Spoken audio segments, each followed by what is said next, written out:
please? Okay. So. Mr. Reed to cosmetics or manager to cosmetics, please. Can I go? Okay. Explain your profession. Just like you can say the name of the company. Okay. So, Okay. I'm a pharmacist. I've been a pharmacist for 39 years. My father was a pharmacist. My uncle was a pharmacist. My son's a pharmacist. And so it's just been in our family. And my job title is to be the manager of the pharmacy while I am here, which means that checking prescription orders from the physician to make sure they're correct, checking a patient's medication history to make sure there are no interactions, that the proper dosing and the medications are safe for that patient, counseling the patient on the proper use of the medication to make sure that they understand why they are taking it, how to take it, when to take it, what to look for as far as adverse events, and then also to certainly help to maximize their insurance benefits, to make sure that medications are the proper medications to maximize their benefit there, and answer questions. Okay. What educational background is needed in order to perform this profession? Okay. There is 2 years of pre-pharmacy, which is science-based, as well as other core courses. You know, your liberal arts courses can do English, speech, history, those courses that you have just in a normal 4-year degree. And at the end of 2 years, there is a PCAT, which is a pharmacy aptitude test that you take. Lots of chemistry and lots of physics, a lot of science. Then you take the PCAT, and then you apply to pharmacy school, and then pharmacy school will be 4 more years after that. You have 3 years of classwork as well as experience training, and then the 4th year is all experience training, which you're a pharmacy intern. You're actually working either in a retail setting, hospital setting, could be long-term care. There are a lot of multitudes of settings where you can work as a pharmacist. Okay, so 6 years. Wow. Do you speak Spanish in your job? I do not. I know very little, but we do employ Spanish-speaking technicians that can help us to interpret and answer questions for Spanish-speaking patients.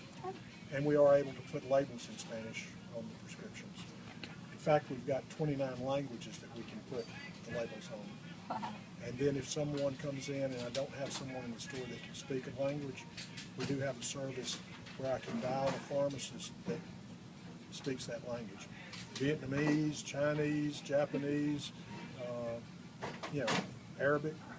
We have a service where we can dial and find somebody that can speak the language, because communication is very important in our job. Okay. Would you use, or hang on, wait. Would the use of Spanish in your profession benefit you or your business? Certainly, yes, okay. Because in our area we do have a large Hispanic population, and so, but again, I rely on my technicians to be able to interpret for me. Okay. Do you distribute information about your profession in Spanish? Yes, okay, we can give our patient leaflets can be printed in Spanish, and again, the labels can be printed in Spanish too. She said in here if I could get a copy of it, not right now during the video, but like after the video. Okay, I'll give you one. Okay, thank you. If you spoke Spanish, does the profession exist in a Spanish-speaking country? Certainly, yes. Would that be something you would ever consider? To go to another country? No. Why not? No. Well, I've lived here all my life. Okay. And of course the rules and regulations would be different. We are licensed in the state of Georgia under a national certification that you take after pharmacy school to be licensed. But licenses differ from state to state, and certainly would differ from country to country. Okay. If your profession allowed a stipend for, I don't know this word, it's the bilingual employees, Okay. would you be willing to learn Spanish and use it in your profession?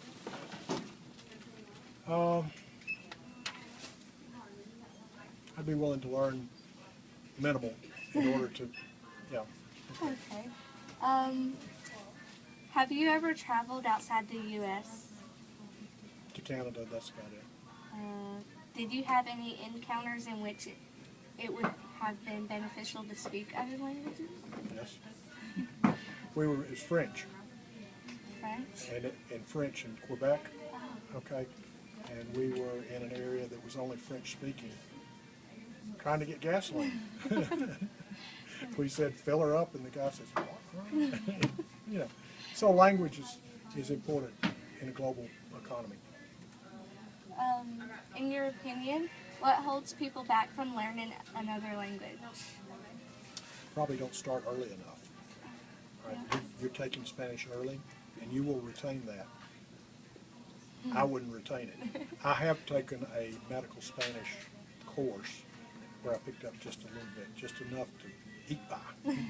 You know, certain phrases, and so that at least I can look at a label in Spanish and understand. Yes, it says 4 times a day, or I can understand that, but I'm not fluent in Spanish at all. At what point do you feel that learning a new language is a priority? Oh, well, certainly it's important because we are a global economy. If you think about it, if you think about the different nationalities that are in our area, people from all over the world, and language is important. We've got to be able to communicate with each other. Okay. And this is the last question. Did you take a foreign language in high school? I did. French. Okay, that was the next question. What do you remember from the class? The French national anthem, and that's about it. If you had to go back and take the class again now, do you think you would approach it differently? I would certainly probably apply myself more than I did when I was in high school. It was just a requirement, so I just coasted through. Oh, well, thank you for being in my video. And Okay, all right, good luck. I hope that answered your question. Oh yeah, you did it Okay. well.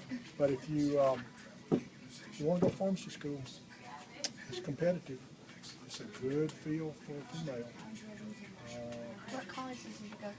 Georgia. Oh, are you still going? Do you want me to start? Oh, you can start now.